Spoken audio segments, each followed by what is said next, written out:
Ryan Sugly of Rappler here with Sonny Cachadanco, who is one of the sparring partners for Manny Pacquiao as he prepares for his July 2nd fight against Jeff Horn. Sonny, this is your third time to spar him this week? Fourth time. Tell me about sparring with Manny Pacquiao. What is it like to be in the ring, to be hit by him? Nahihirapan ako mag-timing kasi una sa lahat, sobrang bilis, speed, iba yung condition ni Boss Manny, iba yung level namin eh. Yan, talagang nasa high level talaga. Tapos yung paa, iba yung condition ni Boss Manny ngayon, yung paa, tapos yung stamina, parang nandun pa yung stamina mula first round hanggang huling round. Momentum, nandun pa rin yung momentum eh, yung ng suntok, lakas.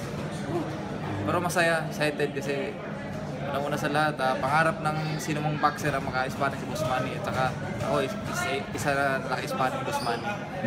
You have a very good jab. Your jab is very good and you were able to get it in on Manny. Does it give you confidence to be a better fighter knowing that you can use your jab against Manny?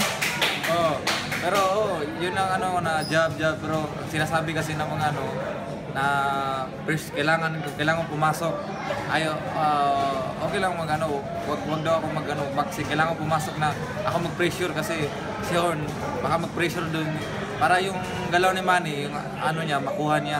Kaya yun ang ko na pressure, kaya sinasabi lang pressure, kaya ako pumapasok ko palagi, nag-pressure, body punch. Tapos isn't it, it's kind of funny, like most Filipinos do not get to punch a senator, but you have a opportunity, right?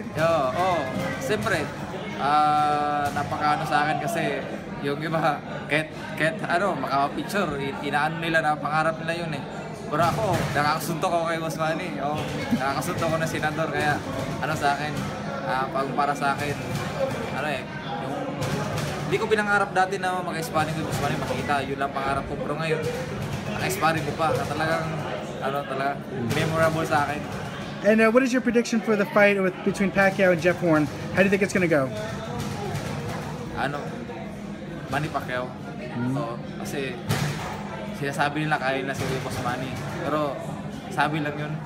Pero siguro baka makatikim na ng suntok 1 or 2 round, makatikim na yan, makatatakbo yan. Palagi bang gagawin kundi tatakbo.